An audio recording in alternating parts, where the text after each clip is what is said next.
A mí se me critica por todo, o sea, no me molesta nada. Sé dónde estoy, a partir de ahí, ¿qué quieres saber? ¿Si me molesta el sol? Sí, o sea, no voy a cambiar de opinión. Por más memes que me hagan, o sea, el sol nos molesta. El campo seco no nos beneficia. No voy a parar hasta que haya una norma con exactitud, porque en todos los deportes hay una norma por la superficie. ¿Por qué en el fútbol no? No me tengo que callar. En el golf, si el césped no está bien, no se juega. En el golf, si el césped no está bien, no se juega. En el golf, si el césped no está bien, no se juega. En el tenis, si llueve, se para. Este programa es presentado por agrogolfsolutions.com, asesoramiento integral en campos de golf y césped deportivo. Hoy estamos con Matías Romoli, superintendente o head keeper de Pilar Golf Club en Buenos Aires, Argentina. Matías, ¿qué tal? ¿Cómo estás? Buenas tardes para mí, buenos días para vos. Hola Roli, buen día desde acá. Un gusto poder charlar y encontrarnos de nuevo después de varios meses. Bueno, igualmente. Matías, contanos brevemente tu experiencia, tu background y qué es lo que estás haciendo. Ya dije tu cargo oficialmente, pero contanos dónde estás, qué hace tu día a día, dónde está tu club, qué particularidades tiene, cuántos hoyos. Sé que hay algunas otras dependencias vinculadas al golf que también están dentro del predio. A ver qué nos podés contar un poco. Bueno, el cargo que me ocupa está en Pilar Golf, que es localidad de Fátima, partido de Tratado del Pilar, en Buenos Aires. Para el que no conozca, es aproximadamente a 60 kilómetros de la ciudad de Buenos Aires, la capital federal de Argentina. Nosotros estamos en un predio que tiene 27 hoyos de golf y al mismo tiempo nos ocupamos de otras áreas. También en el mismo predio están las dependencias de la Asociación Argentina de Golf. Ellos tienen su manejo individual, es como, por así decirlo, el Vaticano dentro de Italia, pero son grandes vecinos y estamos muy orgullosos de tenerlos. Esta cancha se abrió al público en 1991, fue la primera cancha de Argentina de tener carros por pavimento, carros de golf eléctricos del club, no individuales de los socios. Y al mismo tiempo fue la primera que normalmente, al tener carros eléctricos, no utilizaba Cádiz. Esa fue como novedad. Si la historia no la tengo errada, es la tercera cancha de corte o de estilo americano, por así llamarlo al estilo arquitectónico. Fue prácticamente inmediatamente después a Martindale, que Martindale está muy cerca de nosotros. Pilar es una localidad o un municipio que particularmente tiene la densidad de canchas de golf más grande de Argentina. Hay muchas buenas canchas alrededor y tranquilamente entre las mejores del país podemos encontrar 4, 5, 6 que a cualquier golfista que quiera venir al partido de Pilar y al club nuestro, va a encontrarse que es una grata sorpresa poder en una semana poder jugar 5, 6, 7 canchas de alto nivel en Argentina. Nosotros estamos en una zona que no tiene grandes paisajes naturales, o sea, no es que tenemos el mar cerca o lagunas cerca o montañas, así que los arquitectos han tenido que usar bastante su imaginación. Y el resultado, sin embargo, son canchas muy divertidas. Algunas de grandes dimensiones, otras más angostas, pero la realidad es que en 20 kilómetros a la redonda se puede disfrutar de una semana completa de golf con canchas bastante variadas. Teniendo en cuenta que en Argentina hay alrededor de 400 canchas, más o menos 400 campos de golf. Cuando te dicen canchas en Argentina, están sumando todo. Canchas de 18 hoyos, de 9 hoyos, canchas par 3, incluso, si mal no tengo entendido, driving range que tienen alguna zona de práctica. Creo que ese número estaba en 340, pero estás Mm. englobando un montón. Lo único que no incluye son canchas particulares. Ok. Tengo entendido que vos sos parte de un club de fútbol que yo también comparto y una gran estrella antigua de ese club se hizo su cancha propia de 6 hoyos en el interior de la provincia de Buenos Aires. Esa, por ejemplo, no está incluida. Y así hay varios jugadores que han tenido esos emprendimientos. Esas no están contempladas. Muy bien. No vamos a nombrar al jugador por las dudas, por protección de datos, que sé quién es, pero referido al club número uno del mundo, es Boca Juniors, por supuesto. Entonces, claro, hay también, evidentemente, ante la cantidad de campos, yo aquí en España, pues sí que estamos más o menos un poco por arriba de los 400, pero más o menos estamos hablando del mismo orden, con lo cual sí que hay una demanda y un mercado bastante grande para el tema golf con respecto a otros países de Sudamérica que tendrán menos canchas, menos campos, por ende, menos profesionales dedicados al sector. Me viene a la mente una pregunta interesante bueno, que tiene que ver justamente con el tema de mantenimiento. Y claro, yo recuerdo que en mi campo, en mi cancha, en Los Lagartos, cuando yo jugaba allí, donde empecé a jugar, no había buggies o carros eléctricos, como le decís, pero no había los cochecitos, los autitos. Era solo caddy, trolley, carro manual, siendo Pilar Golf el primero que empleó los buggies. Siempre creo que tienen trazaron desde el primer momento los caminos para utilizar los buggies. En realidad, el primer, los primeros bocetos, los primeros planos, no incluían carros, o sea, estaba definida la zona, pero el nivel final no estaba. Eso se hizo a posteriori, con idea de jugar la cancha y ver dónde era lo más interesante y lo más atractivo. O sea, Ujú. había zonas delimitadas que por ahí iba a pasar el camino, pero los tramos finales, el recorrido final lo hizo el propio Piero Vara cuando empezaba a jugar. Y eso Así con que respecto es muy a interesante. planificación, porque un campo que no está pensado casi el 100% cubierto por los caminos de cemento o de asfalto para el buggy, es decir, no podés ingresar al fairway con el buggy. En otros te dejan ir solo por el fairway, en otros solo por el rough. En fin, cada campo tiene su particularidad aquí. O sea, en algunos campos te puedes ir por el fairway, pero no acercarte porque está con GPS marcado y separa automáticamente el buggy si querés avanzar. En otros, como muchos de los que juego por aquí, pues hay gente que hasta va dando vueltas alrededor del green con el buggy. Me imagino que no es lo mismo estar pensando en un campo que solo se juega caminando que en un campo, digamos, tanto el cuidado del césped, el cuidado del césped en distintas épocas. ¿Cómo lo manejan allá? ¿Cómo lo manejas vos? ¿O cómo te influye el que tengan buggies para usar por todo el campo? Buen tema para charlar tendido, ¿no?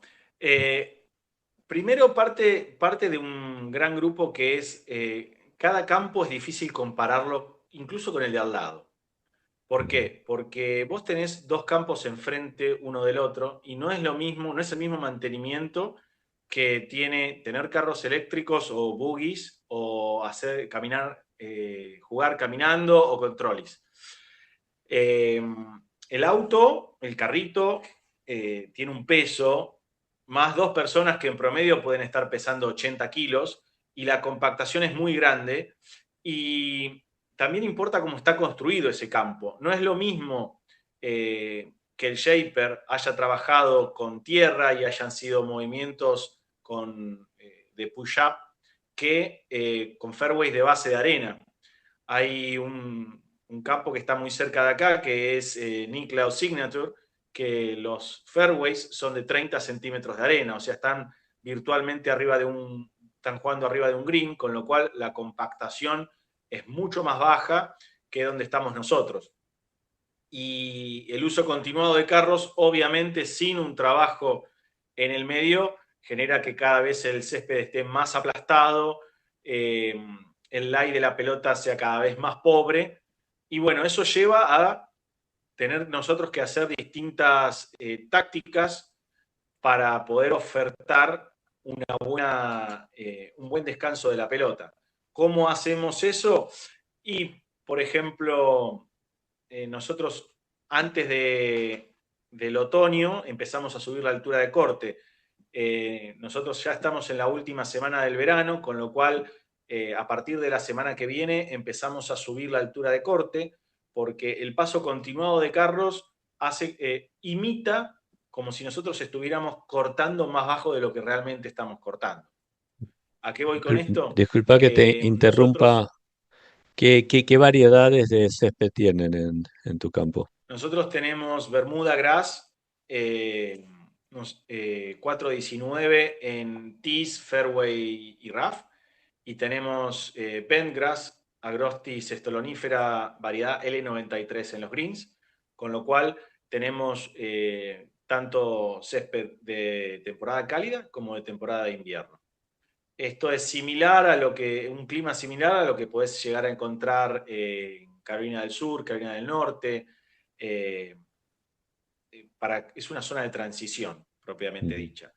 Y esto lo que nos hace es que tengamos que ir preparando la bermuda para el tránsito de los carros en los meses más complicados, que son de junio, julio y agosto, en donde la bermuda entra en dormancia, entra en dormición, y la altura de corte nos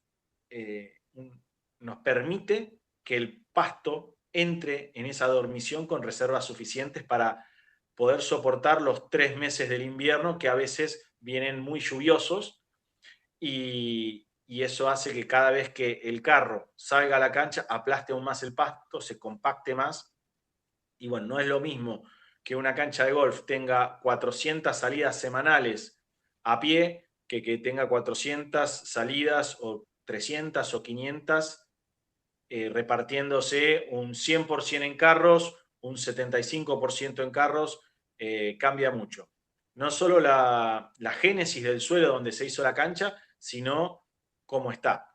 Nosotros tenemos un club de golf enfrente que es Cuba, con su sede Fátima, el Club Universitario de Buenos Aires, que ellos, por ejemplo, normalmente no usan carros de golf, excepto que una persona tenga una discapacidad que permita mostrar que sí tiene que jugar con ese carro, y el tránsito es totalmente distinto. O sea, son dos estrategias muy distintas. Nosotros hacemos más aireaciones en los fairways, fertilizamos más y subimos la altura de corte antes que otras canchas, justamente para tratar de que la bermuda vaya con la mayor fuerza posible de reservas hacia el invierno. ¿No hacen intersiembras con variedades anuales para el invierno? Con poa No, annua. en Argentina no se estila.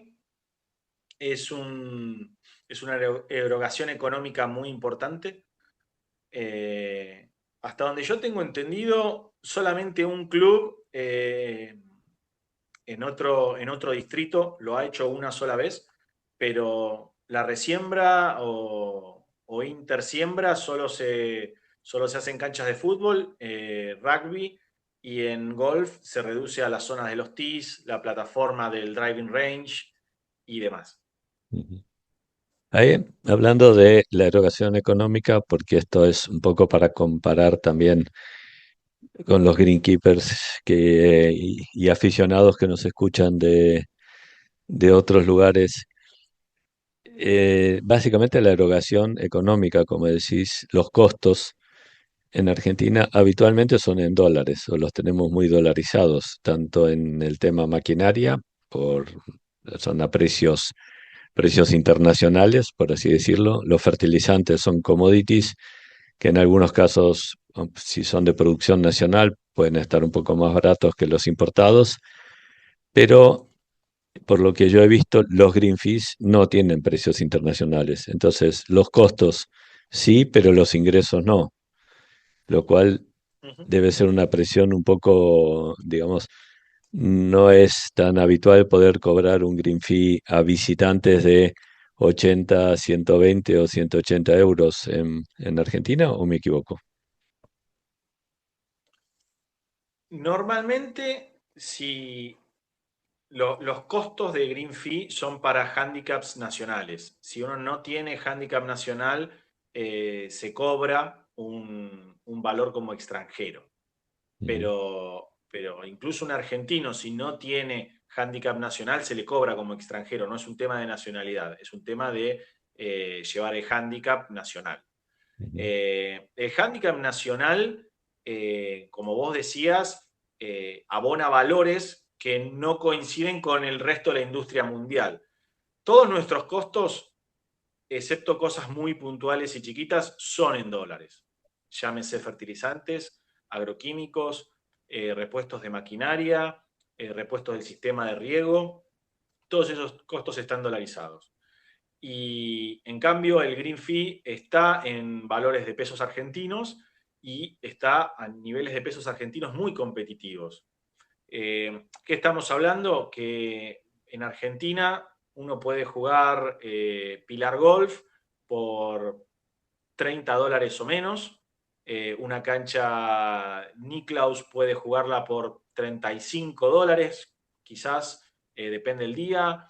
De las mejores canchas de Argentina, de hecho, eh, tenemos el Jockey Club, que es una cancha diseñada por Alistair Mackenzie, que si bien es para exclusivo de socios, los socios en su cuota pagan valores muchísimo más accesibles que otras canchas Mackenzie en el mundo. Son valores realmente muy competitivos que también permiten, a diferencia de otras zonas del mundo, que la clase media pueda jugar.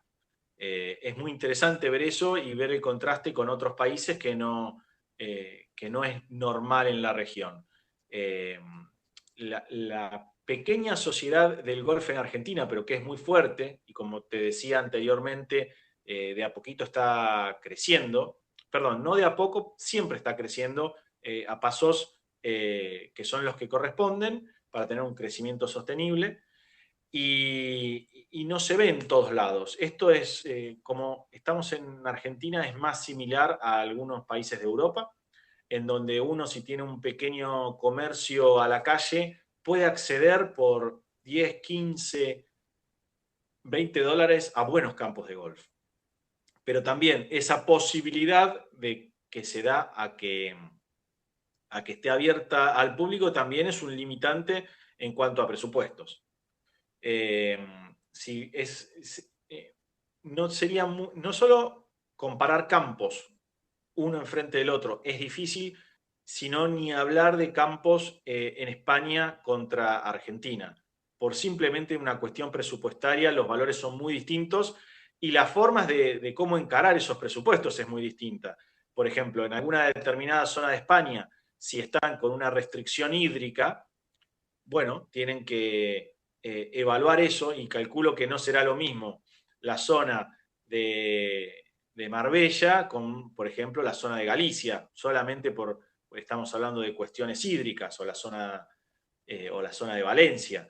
Esas diferencias solamente en 500 o 700 o 1000 kilómetros de distancia, te imaginarás que es terriblemente más difícil compararla estando al otro lado del mundo. Las realidades son muy distintas y volviendo a un tema que habías comentado, la cuestión es que eso hace que cuando empezás a sumar cosas es realmente inviable comparar un campo con el otro, salvo, por ejemplo, los complejos de canchas de golf. Por ejemplo, viste que en la zona de Disney World hay varias canchas de golf, todas manejadas con presupuestos similares, algunas canchas en el desierto, algunos clubes de golf en España que tienen varias canchas dentro de una misma administración. Esos son los lugares que realmente uno puede comparar. Pero cuando cambia el suelo, cuando cambia la construcción, cuando cambian las distancias y el clima, eso hace no solo inviable, sino que injusta la comparación entre canchas. Nosotros ahora estamos por empezar la semana más importante del año en cuanto a mantenimiento, porque es la clásica comparación con el Masters. Ahora Ok. en unos días va a empezar otra edición del Máster, que es algo fabuloso para todos los que somos golfistas de ver. Estamos desde el jueves hasta el domingo, con un ojo atendiendo las cosas y con el otro mirando la cancha de golf. Y junto con eso que tiene de lindo el Masters, también vienen las preguntas, a veces los reclamos, porque el neófito del golf o el que quiere saber un poquito más se pregunta por qué mi cancha o mi campo de golf no está como Augusta. Y entre lo que acabamos de decir y exclusivamente la cuestión de disponibilidad de recursos hace que el evento del Máster sea único, sea irrepetible, por no solo los recursos que tiene a disposición, sino la zona donde está ubicada, el clima donde está ubicado. Es algo precioso de ver, pero está la clásica pregunta que por semana cada año no hay menos de 10 personas que frenan y dicen, ¿por qué no hacemos esto o por qué no hacemos lo otro? Y siempre hay uno al año que dice, ¿por qué no podemos tener lo mismo que Augusta? Así que se viene para nosotros la semana más didáctica o en la que tenemos que ser más docentes en el año. Pero creo que la respuesta más simple es porque no tenemos los recursos económicos de Augusta. Entonces, dame el presupuesto que tiene Augusta para mantenimiento de campo y probablemente te lo pueda igualar. Eh, Es una linda respuesta, es muy completa, pero también, por ejemplo, tenés que tener presente que el suelo donde está Augusta es un suelo arenoso.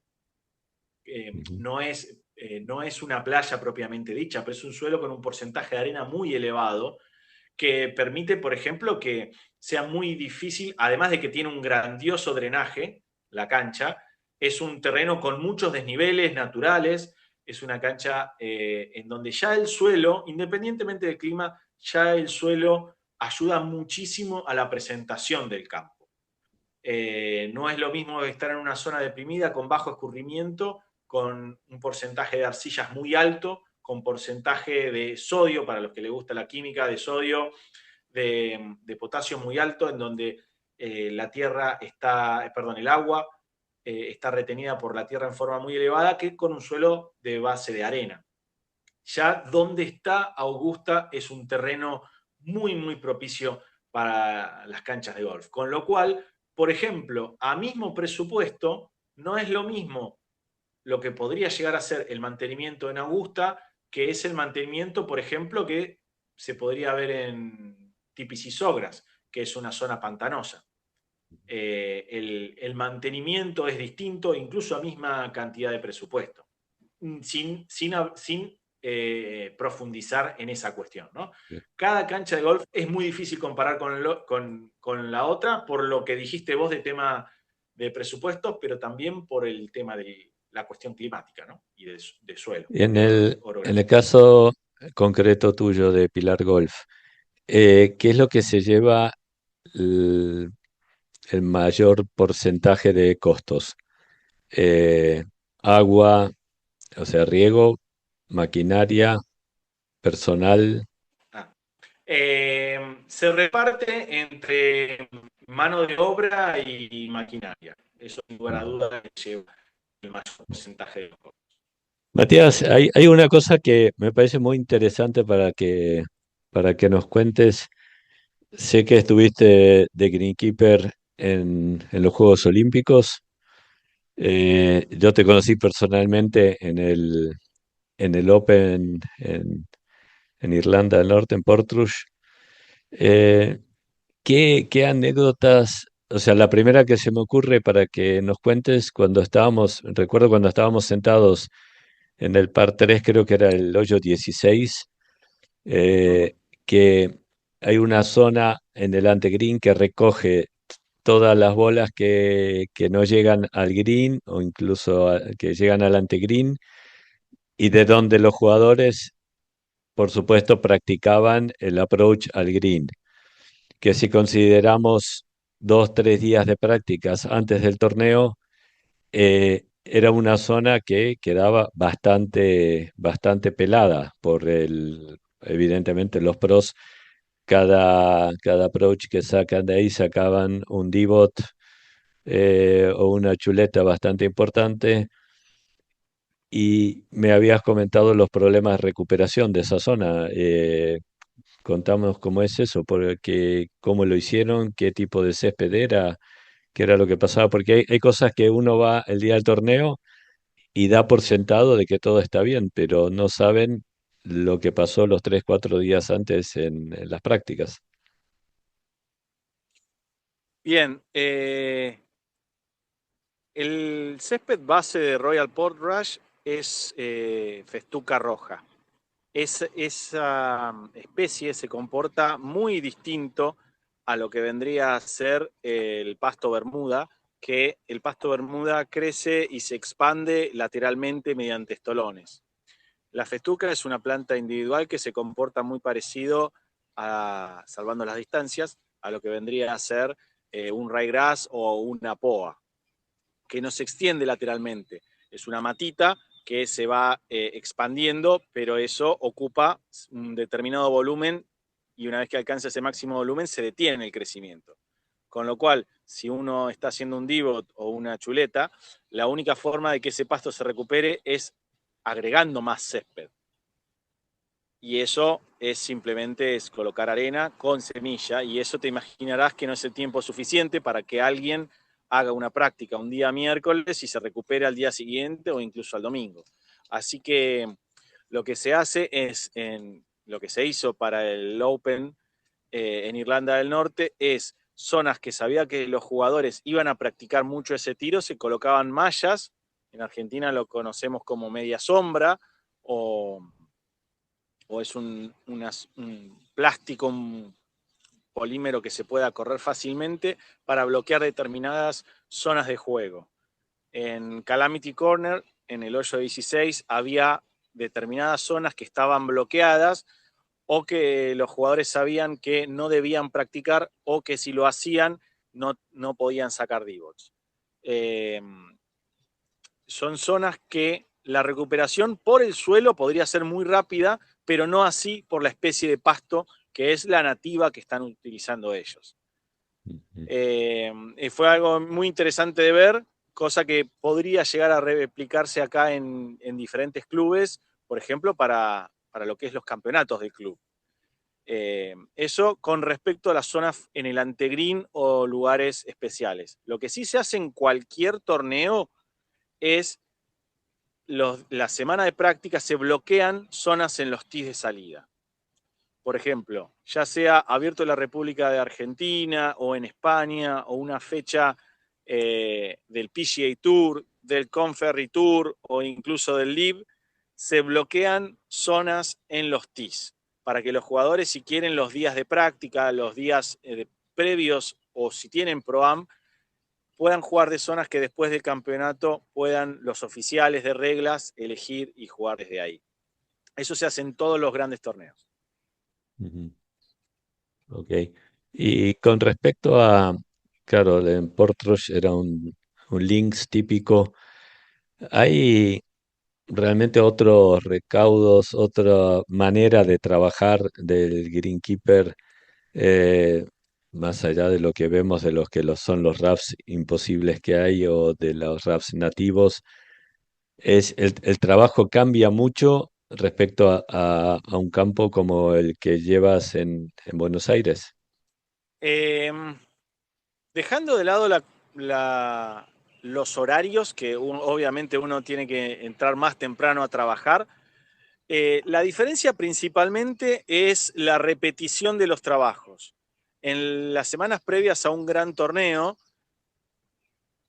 lo importante es entrenar al staff en repetir las mismas tareas al mismo tiempo. El secreto o la palabra clave de juego es la repetición.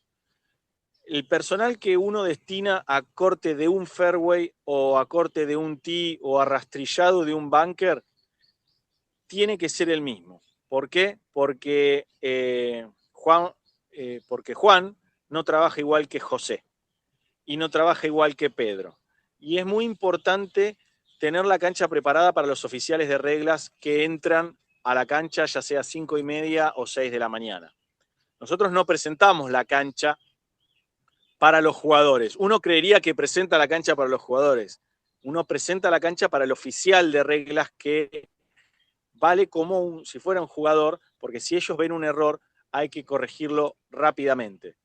Y a la velocidad que va Juan es importante saberla y poder preverla. A la velocidad que va Pedro en otra tarea es importante preverla y corregirla. Así que todo se trata de repetición, de salir a cortar fairways con un staff, salir a cortar tees con otro staff, salir a reparar piques o divots con un staff, y eso es repetición, repetición, repetición. La realidad es que en la medida que uno va eligiendo o va determinando en su plan de trabajos, esa es la diferencia con una cancha de todos los días. Una cancha de todos los días, vos decís, bueno, porque las tareas, al ser repetitivas, a veces se tornan demasiado aburridas, incluso para el personal, que puede llegar a no prestar atención si no está bien elegido. Con lo cual es muy normal que en cualquier club los lunes corte fairway un equipo, los martes corte otro, y los miércoles corte otro, o quizás saltar el corte del martes por un tema de que el fairway está en buenas condiciones y no queremos compactación excesiva. O queremos economizar combustible. O sea, las estrategias son distintas entre la semana. Hacer tareas de trabajo con bordeadora o rastrillado de bunkers no necesariamente se rastrillan todos los días si nadie, por ejemplo, cayó en un cross bunker. Si vos estás rastrillando martes, miércoles, jueves, viernes, sábado, domingo los bunkers, pero de repente el miércoles un cross no cayó nadie y la arena sigue lo suficientemente esponjosa, no baja el operario a rastrillar ese bunker. En un torneo sí, por más que no caiga nadie, en un torneo tiene que estar rastrillado porque hay que ofrecer la misma esponjosidad o el mismo trabajo en la arena a todos por igual.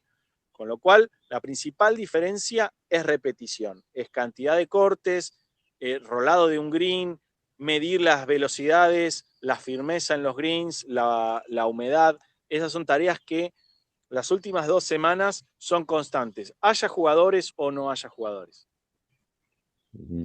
Ahí yo tengo un par de preguntas como golfista malo de fin de semana, amateur, que paga por jugar y no al que le pagan. ¿Por qué a los señores jugadores que son tan buenos el bunker tiene que estar tan perfectamente rastrillado y yo tengo que ir a un bunker? No, no voy a hablar de que haya pisadas profundas ni nada, pero que está al menos irregular. ¿Por qué? No termino de entenderlo. O sea, el bunker es un área de penalización. ¿Por qué tiene que estar perfecto?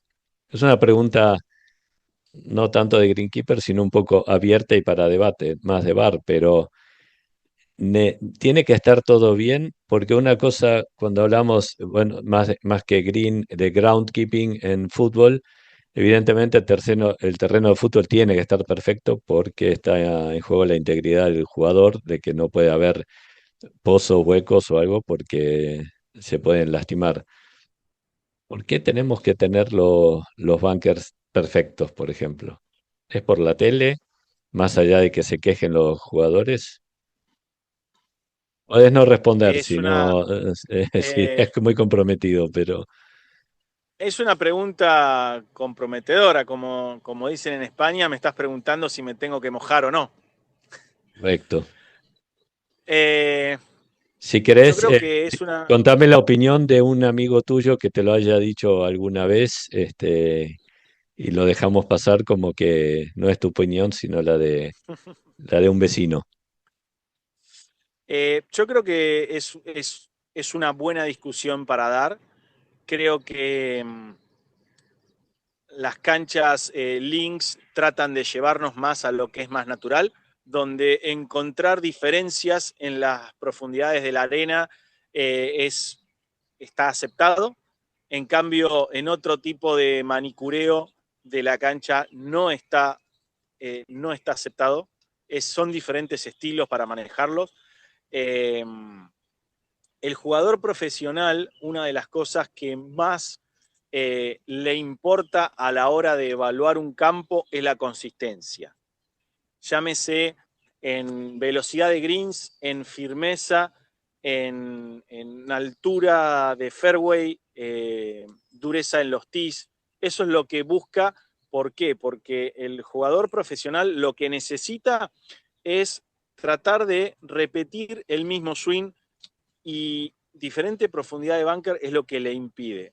Obviamente, por reglamento, uno no puede ver la consistencia de la arena, no puede tocar el palo en esas zonas, con lo cual, si él está cayendo en un bunker y hace un tiro y en el bunker siguiente no puede repetir ese tiro, que no se da cuenta hasta que impactó y salió la pelota, eso es lo que frustra. La televisión obviamente influye, porque influye, no es lo mismo que vos juegues un fin de semana con tus amigos o desconocidos, a que de repente un tiro o una frustración de un jugador pueda ser repetido hasta el infinito por cuestiones de la transmisión o de internet. Es una buena cuestión para charlar, no solamente en los bares de los clubhouse, sino a futuro. Es una gran charla para darse. La realidad es que un torneo, con todos los recursos que tiene, más los voluntarios que ayudan especialmente para ese torneo, no puede ser comparable o no debe ser comparable a la cancha de fin de semana, a menos que el club o como institución quiera tener la misma consistencia todo el tiempo. Por ejemplo, para un gran torneo, vos hay bunkers que los regás a mano y salen 2 o 4 personas a regar los bunkers la tarde anterior para que tengan una buena consistencia. Eso se ve en el Abierto de la República de Argentina todos los días previos. Un club promedio en Argentina no tiene los recursos para todas las tardes que salgan 2 personas o 4 personas a regar bunkers. Por eso vos no vas a tener la misma consistencia, porque simplemente no tenemos el presupuesto para hacerlo. Ahora, si por una política es yo quiero que mi torneo ofrezca las mismas condiciones que las que recibe un socio el fin de semana, bueno, esa es una política a seguir. Es una charla más profunda que está bien darla, está bien consultarla, está bien plantearla, se toman las conclusiones que se deben. La realidad es que uno, en mi caso, no decido eso, es para personas más importantes dar la respuesta. Sí, sí. Acá la encerrona, y es que voy a poner mis palabras en tu boca, es que no jugamos el mismo deporte. No por el nivel, no por lo bien que juegue Rory con respecto a mí, sino que las condiciones en las que juega él no son las mismas. Si yo voy a un torneo a una pista de pádel o a una cancha de tenis, están igual para Federer que para mí, en términos generales, más allá de la gente que vaya. Pero tenemos acceso al mismo nivel de preparación del terreno.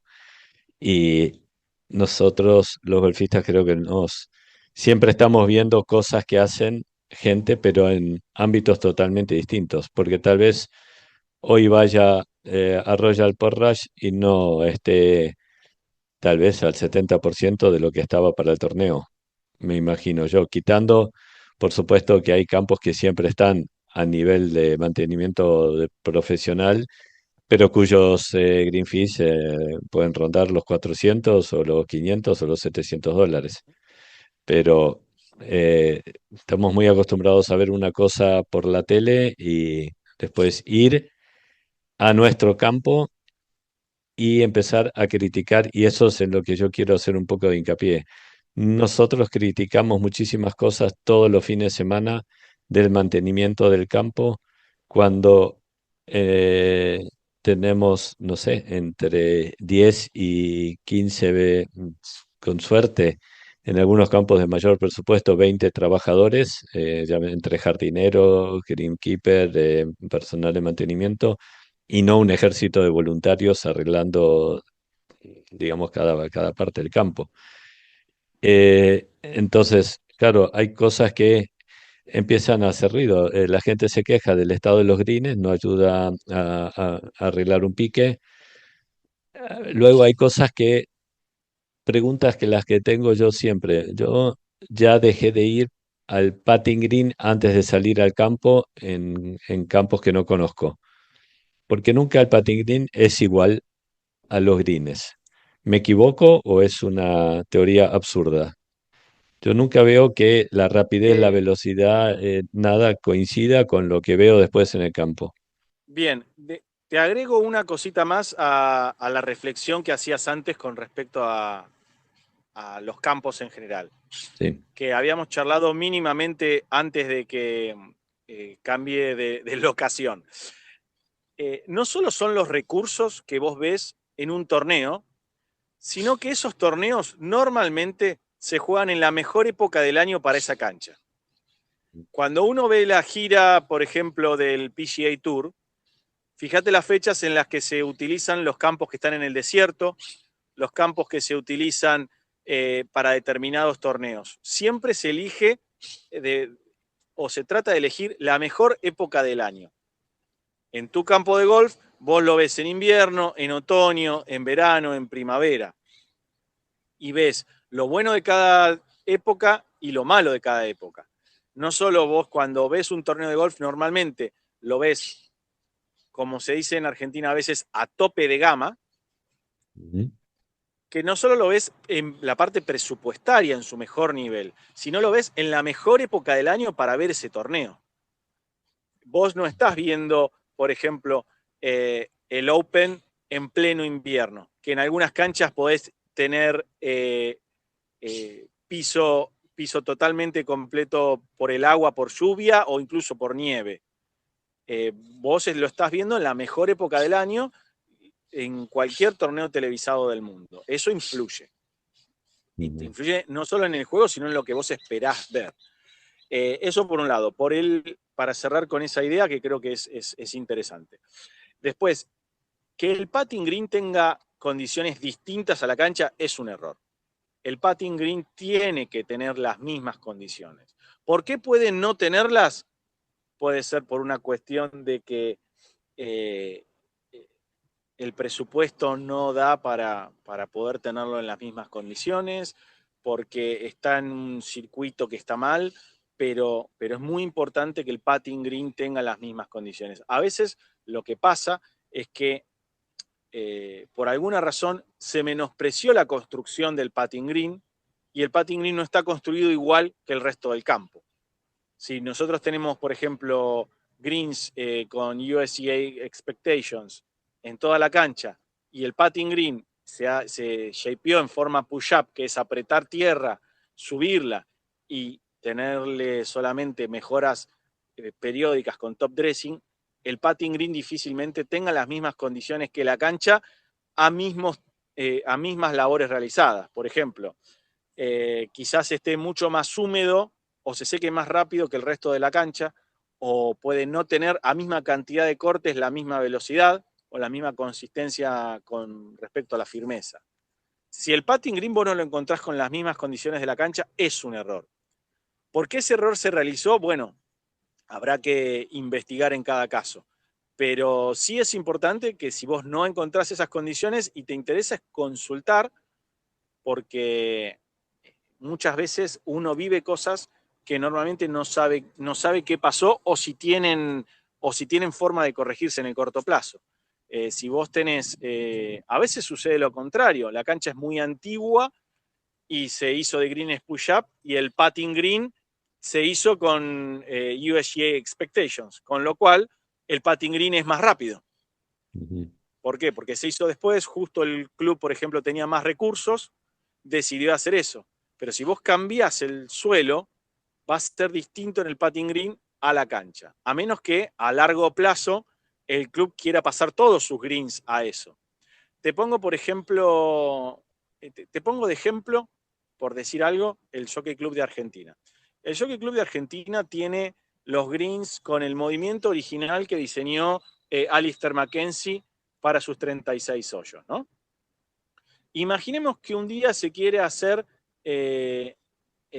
un putting green con USGA Expectations y con otro tipo de césped, digamos bentgrass.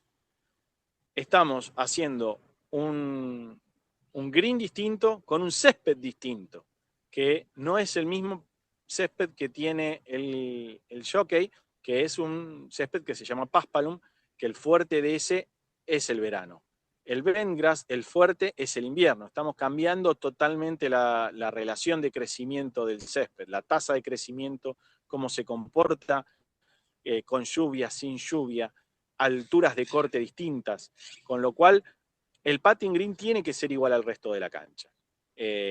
Por cerrar, el Jockey tiene grandes greens, tiene excelente rodamiento de la pelota en su mejor época, y un movimiento que ya de por sí lo diseñó uno de los mejores arquitectos de la historia, con lo cual hacer algo distinto lleva un proceso muy exhaustivo de analizar antes de siquiera hacer algo, que le quedará a sus autoridades. Por ejemplo, dentro de Pilar Golf nosotros tenemos bentgrass, y hacer un putting green de Paspalum, o sea, el ejemplo contrario al Jockey, también haría ruido, porque es un pasto de verano que nosotros no tenemos.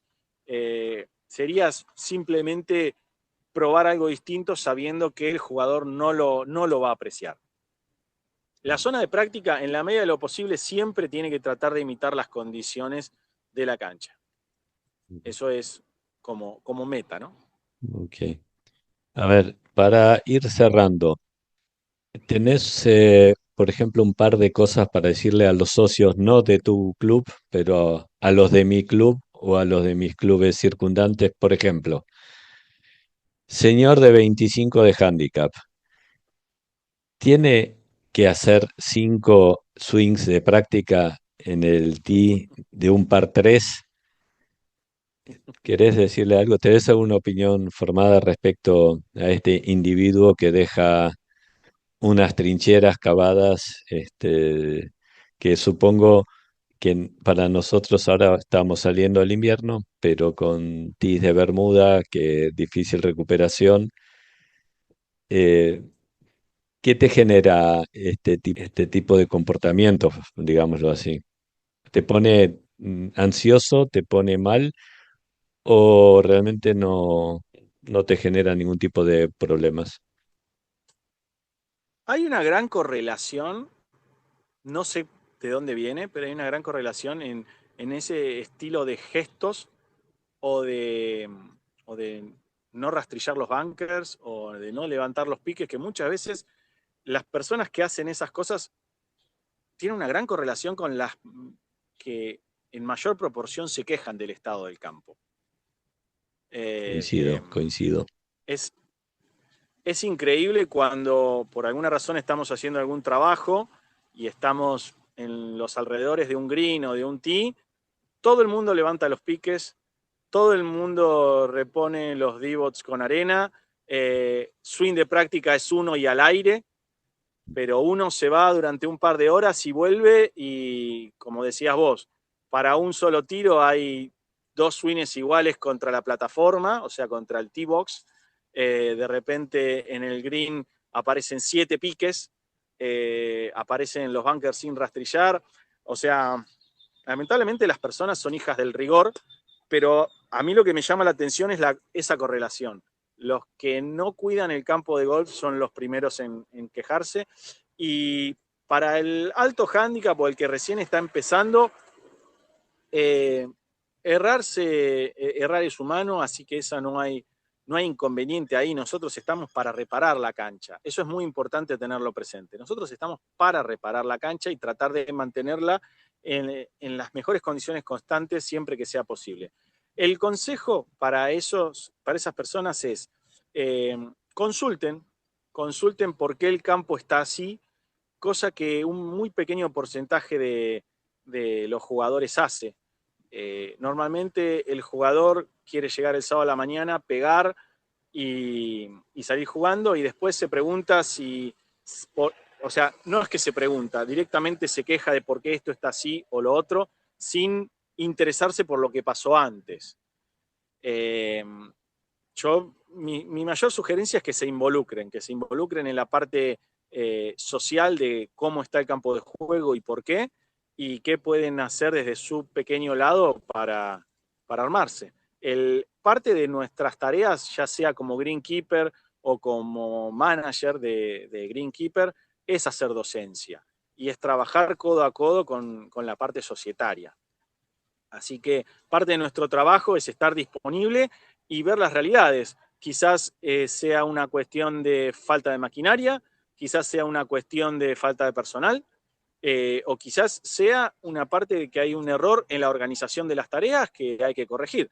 Todos tenemos margen de corrección y siempre se aceptan ideas nuevas. Después uno sabrá qué sacar de cada charla, ¿no? Pero no por eso hay que dejar de escuchar a todo el mundo.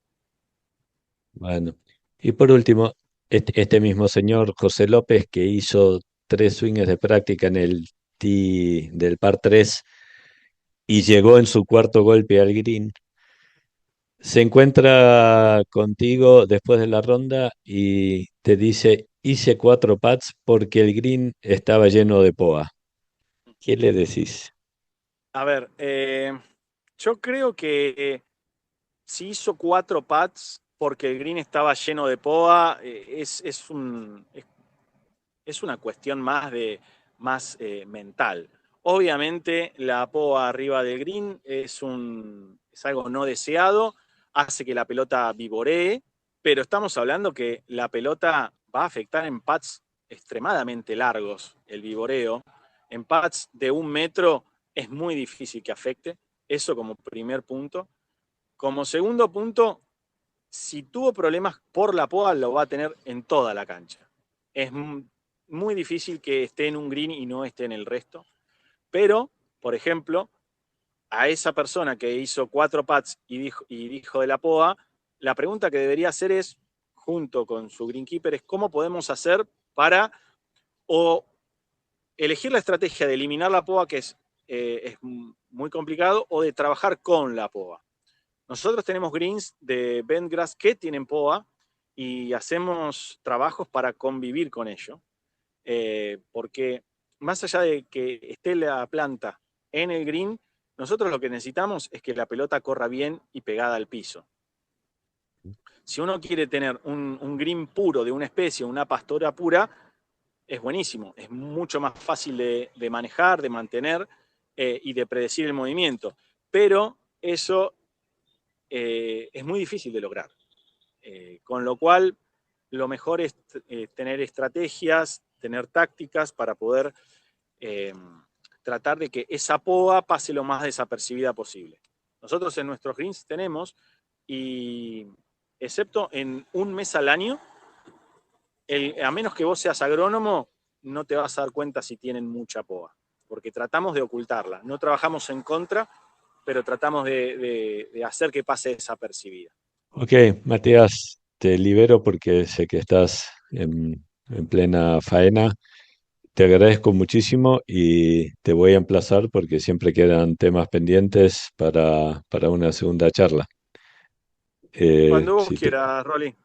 te mando un abrazo y ya te digo, muchísimas gracias por toda la información. Dale, nos vemos la próxima. Nos Gracias. vemos. Chao. Pero que te quieres callar de una puta vez ya. Va al agua, joder. Te quieres callar de una vez ya.